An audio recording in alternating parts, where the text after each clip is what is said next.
Welcome. Quote Me on That podcast is an initiative of Quote This Woman Plus. Quote This Woman Plus, also referred to as QW Plus, is a gender justice organization that links women plus experts to the media. Quote Me on That introduces our Women Plus experts to the world. Welcome to today's episode of Quote Me on That. Today we're joined by Pearl Tshabalala, founder of Emandla Akho, a psychosocial company that offers support to individuals and small organizations, and we cannot wait to hear all about her work. So let's get into it. Welcome, Pearl. Thanks, Renee, for having me. Lovely to be here. Absolutely amazing. Thanks. I think, Pearl, let's kick off with the beginning. Where did all of this start? And what called you to the work that you're doing? Yeah, it's a bit of a strange one because for me, when I got to matric, I did not have a plan. And my mom asked me, "So what's going on? What are you going to do next year?" And I was like, "I don't know."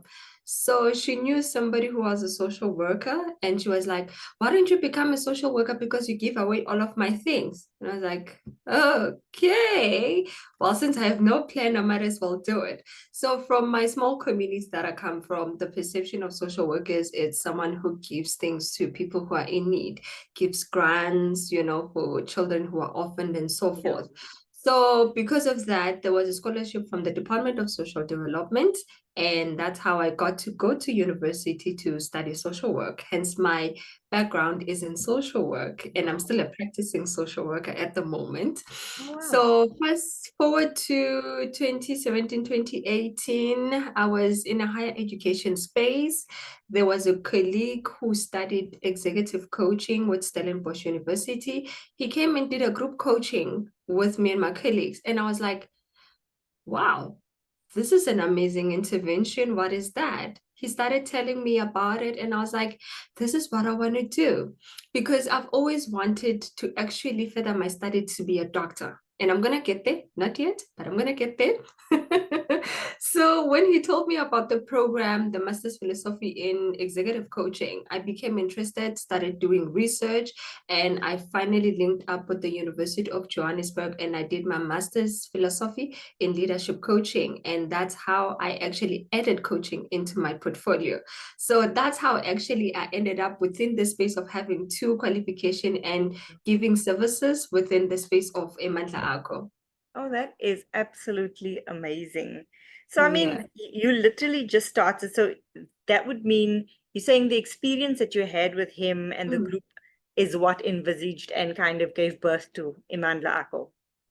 In a sense, because what I wanted to do was I did not want to be limited in terms of the work that I do. And because of my experience in social work, I knew that if I bring together with the coaching, one day I can go independently and do my own thing. And when Emandla Akho came, the opportunity came for me to flourish. I took that opportunity up to look into me using both skills that I have, social work and coaching, and be able to provide a service to different individuals in different spaces. And that's what I'm doing at the moment. Okay, you have now just prickled my interest because we're talking psychosocial, we're talking a background in social work, but now we're talking about services that you give to companies. So could you please explain that to us? Because there might be people like psychosocial, what are you on about? So what does your services entail and why would it be important? So basically, with organization, I provide employee wellness services to small to medium companies. So because of my social work background, I still provide counseling services. So with the counseling services coming together with the coaching and the mentoring, those are the services that I provide to the companies, whether they come as individuals in terms of they refer their executives, their leaders, their supervisors or managers to come for a service, or it's the whole company saying, Pearl, I've got 10 employees that I would like to refer for services. We do have those discussions and I tailor-made packages for them. So it's more on the well-being of employees that I'm focusing on so that I package all of the experience that I have and I can give it to companies and be able to render that service. Okay. So can you give us some example around that? Because I know we speak about wellness, we speak about that people need these extra services, but what exactly is it that they can look forward to? If an organization is thinking about, oh, you know what, we need to look at the wellness of our staff, what are Yeah. these type of packages looking like? Well, one of them is counseling to those individuals, for those who need that psychosocial services. So it's for them and their immediate family members, like your partners, children, parents, and grandparents. Those are included in that package. And when it comes to coaching, I do wellness and life coaching. So it's an alternative to counseling, but it's also well-being services. So the coaching services in terms of the life and the well-being services. And I also do leadership and executive coaching for the leaders, the executive CEO, and the CFOs. And I provide the services in those interventions. So it depends on what an individual need. Hence, I try to bring all of my skills into Emandla Akho and be able to provide those services to different individuals and also the companies. And also, some of them would come and say, Pearl, come and do a workshop of mental well-being, of stress, burnout, coping with working from home, and so forth. I would tailor make such and come and present those workshops to them so that we empower those individuals within those companies, besides giving counseling and coaching services, because not everybody is going to come for the service, even though you can offer it. Not everybody feels comfortable going for counseling, but maybe in a facilitation or workshop type of a situation, that person will feel comfortable to come and get that information about what is stress, what is burnout, how can I better care for myself and better care for my family. So all of those things come together within the employee wellness services so that I cater for different needs that the clients have. Fantastic. So, I mean, we hear the words burnout, and I'm coming from an Mhm. activist background, so I hear it all the time. What are Yeah. some of the symptoms someone would experience when they're saying they're feeling like they're burnt out, or Oh, or the stress levels are? yeah. Jeez. Yeah, we get quite a lot. And I think after the COVID-19 pandemic, burnout really shot up, and a lot of the symptoms that people can display is definitely stress. If you're struggling to handle your work and you're feeling very stressed, that's one of the symptoms. Lack of sleep, you are so tired, but you're not sleeping. It doesn't make sense. That is one of the things of burnout. Another thing is being unhappy in your work. You probably started off the position being happy, having those, butterflies every morning. I have to Mhm. wake up and go to work. But now it's even hard to get out of bed. Those are some of the symptoms of burnout. Others is also feeling anxious. When you're thinking about work, when you're thinking about Mhm. deadlines, when you're thinking, I have this big meeting that I have to prepare for, you start getting anxious, you even get teary, you want to isolate a lot. Those are some of the things that a Mhm. person needs to really sit and look at themselves and maybe evaluate how they are managing their stress. And burnout is one of the things that we see a lot of working class individuals suffering from. And those are some of the interventions that I also work on in my organization to try and help individuals and companies to deal with burnout so that they can be more effective in their work. Yeah. As you're speaking, I can totally agree with you. COVID was Mhm. one stressor, Yeah. but after COVID, we, at least Mhm. during COVID, I feel like organizations really threw themselves into this whole wellness and caring for yourself, Yes, because there yes, was this whole yes. thing around isolation and depression. Mm. And then all of a sudden, we're going back to work. It's work as normal all of a sudden. Yeah, yeah. And yeah, the transition isn't considered, but now Mm. it's also almost as if you feeling, maybe it's just a feeling that the workload has Mm. increased and that there's more Mm. demands. There's more limited, or there's limited resources. I can't say more limited, there's limited resources, right? So Yeah. it means that there's people doing much more work for, Mm. and Mm. that all contributes to it. So it's fantastic that there's organizations such as Yeah, Emandla Akho that can provide services. But then yeah. how do you care for yourself? You're Oh, listening and coaching others and taking on quite a lot of what they share yeah, with you. yeah. How do you care for yourself? I get a lot from my clients that type of question because then it's difficult to pour from an empty cup. And I always give this example that even the best surgeon, they can never put themselves in theater, give themselves anesthetic, and operate on themselves. It's the same thing with us. I cannot do that for myself. So I lean in also on other colleagues that help me be able to do the work that I do. Within the social workspace, I do a lot of supervision where I go and discuss challenges, discuss cases with other social workers that assist me in terms of needing direction in that space. I do a lot of peer coaching with other coaches.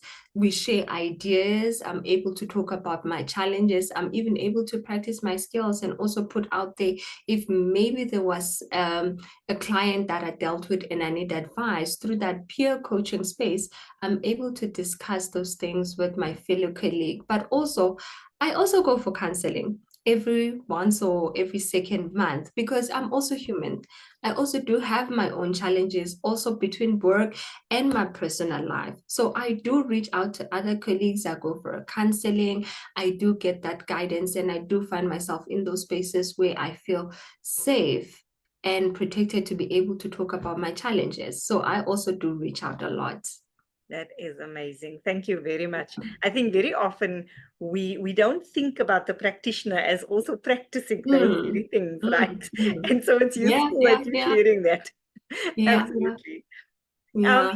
In terms of you speaking a lot about coaching, and I mean, Mm, people are listening to this podcast from various fields. Could you tell us a little bit about the different types of coaching, and so what that entails? Just mm, shortly, yeah, so that people can yeah. understand the difference before they think you're a soccer coach or a coach, that's Yes, yes. physical instead of Yeah, no, definitely. When you say coach, the first thing is sports, yes, yes, besides every other coaching. So yeah, basically, the life and the wellness coaching is an alternative to counseling. So a person can bring relationship challenges. You can talk about your own self-esteem challenges, personal development challenges. Those are addressed within the life and the wellness coaching. So we're looking at your well-being as an individual, whatever space that you're coming from.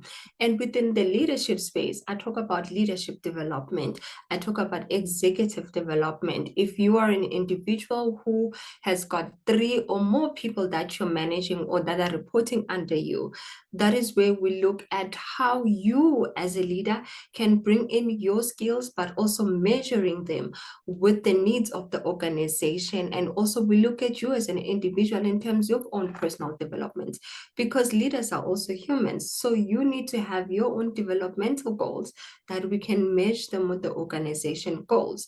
But let me just clarify between coaching and counseling, because a lot of people sometimes get it lost, thinking that, yeah, oh, I need coaching, but actually you need counseling. So the yeah, difference between the two is that through counseling, it's more trauma intervention. So you went through something traumatic and you're struggling with everyday functioning. That's where we intervene within the counseling space. You can go as far back as things that happened in your childhood. You can talk about post-traumatic stress disorder, things that happened 10, 20 years ago that you are still struggling with at the moment. yeah. And that is done through counseling. But when it comes to coaching, I always say it's an individualistic process. We talk about your goals if you have goals. If you're struggling to come up with goals, we sit down, we formulate intervention that will help you come up with goals, and we assist you to come up with objectives to achieve those goals. So it's very individualistic. You cannot bring in other people in that space in terms of what my mom did when I was 5 years old, what my friend did when I was in high school, all of those things that might have caused trauma and you're struggling to deal with them. So it's very individualistic. So that's the difference between the two when it comes to counseling and coaching. Thank you so much. That is such a useful explanation because it is Yeah. something that people kind of also think Mhm. is it interchangeable? Does this person do the same thing? So yeah, thank you very Mm. much for sharing that. And Yeah. then what is next for Emandla Akho? What is your big audacious dream, as Kath would say? Yes. I think I want to get to a space where I work with other colleagues in terms of collaboration to get to a point where Emandla Akho can be a multidisciplinary team and not just Pearl, where I work with other individuals, other professionals, where we can provide services such as team coaching, team building, do awareness campaigns at schools, at wellness days, and so forth. And that's where I see the dream of Emandla Akho progressing to within the next few years, where I also want to get to a point where I impart my skills. I believe that I didn't just come to this world to only benefit me, but I also need to benefit other people, where I can go and have campaigns and I can give back services to communities. And that's where I want to be as Emandla Akho. That is fantastic. It's always lovely hearing people's dreams and Mm, aspirations. And I think it's beautiful that you've just said it's about collaboration as well. So yeah, I think for me that has always been a big thing, working with others and trying to kind of have a common vision, which is amazing. yeah, If yeah. there was anyone listening to you in companies, how do they go about accessing services like the ones that you offer? How would someone in Mm. an organization do that? Can they do it in their own capacity? Do they need to ask their HR, or how does that happen? It works both ways. If you're an individual, feel like you need the services, you can definitely get in touch with me, or it can come via your HR that they can refer you to me, because I don't want to limit in terms of the services that I offer, because some other people are not comfortable to even go to their HR and let them know that I'm having some personal challenges. Can I please be referred to a coach or a counselor? So either or, a person can get in touch with me. I am available in all social media platforms. Pearl Tshabalala underscore the coach. I usually provide a 15 minutes discovery call. Basically, is to get to hear the potential client in terms of what do they need from me, or where are their challenges. And Yeah. it also gives me the opportunities to let them know in terms of the different services that I offer, so that it aligns what they need. Like, for example, a person would get in touch with me and say, I need counseling services. But after discussing with them, and then I'll be like, no, actually, it's not counseling. You need wellness coaching, and then we move the services to coaching. So it's easier to first have a conversation with me, and then we can find a right way to put together a program that will be suitable for you. So anybody can definitely get in touch with me. Fantastic. Then once they get in touch with you and you've done Mhm. this conversation, Yeah. is there a contracting? Is it like more formalized? What Mm. can they expect? Well, it is formalized. It Yeah. is formalized where both sides, either on the coaching or on the wellness side, there needs to be a contract signed. With the coaching, the nicest thing is that I've now started a program where I'm running short-term packages where you can either have 1, 2, or 3 sessions, or if you want something long-term, we can get into a coaching program that will need us to have 6, 7 sessions and Yeah. more if you need. So the contracting is basically for us to agree on the terms of the relationship, how many times we're going to see each other, how many sessions you would like to have. Basically, is to say that going forward, this is how you and I are going to treat each other. And I find it very easy having those contracts because people feel responsible. The fact that I'm Yes. agreeing to one, two, three Yes. means that I'm taking responsibility for myself. And it also gives that respects and it boosts confidence for a person to say that, oh my gosh, I can determine how many times we meet. You're not going to force me. I'm like, no. Yeah. Remember, this is your process, not mine. So if you want us to meet every second week, every third week, that's completely up to you. So it really boosts that person's self-confidence knowing that they are taking responsibility for the intervention. Yeah, I think that's the part I love about contracting in terms of coaching, Mm, because it's a commitment. It's a sense yes, of I'm going to show up, and yes, and yes. and and I love that. Like you just said, it's my terms, so I'll come when Mm. on these agreed terms. Let's put it that Oh, mutually yes. agreed terms. So I think that's beautiful. Thank you very Yeah. much for explaining that, because sometimes I think people are confused and they don't realize there's this level of not Mm. administration, but it is that relationship building. And so Yes, it's yes. beautiful to just be able to explain that to them ahead of time. So Yeah. we are nearing the end, and I just wanted to know if our listeners walked away from this podcast, what is that one thing that you want them to kind of go and share and remember and even carry with them wherever they go? What would that Oh, be? definitely, I would say you're not alone. It's so easy to feel like I'm alone, I'm going through this, I'm the first one to go through this. You are not.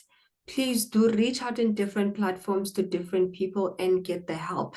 Mental well-being, it really is a big space. We lose a lot of people out there from things like suicide because they feel like I can't get help or I don't know where to go. So Yeah. you are not alone. Please do not ever feel like alone. Sometimes, you need to take it upon yourself to say that I am going to go and get the help that I need, even though I'm not supported by the next person, because the process is about you. Sometimes we look for validations in spaces that we should not be, because at the end of the day, the process is between you, yourself, and you. The competition is you, not the next person. So please do reach out as much as you can. Find the help. We are available in different platforms, in different spaces. Don't go through this journey alone because you're not alone. We are here to help. Thank you so much. That was Pearl Tshabalala reminding us that self-care is radical and that no one heals alone and you are not alone. That was literally her words. If this Mm, conversation has moved you, share it with someone, tag someone who needs to hear it, and follow Pearl Tshabalala on all her social media platforms as she has already indicated. And until next time, speak your truth, hold your space. Remember, your story is powerful and keep quoting Women Plus. Thank you. thank you, Renee.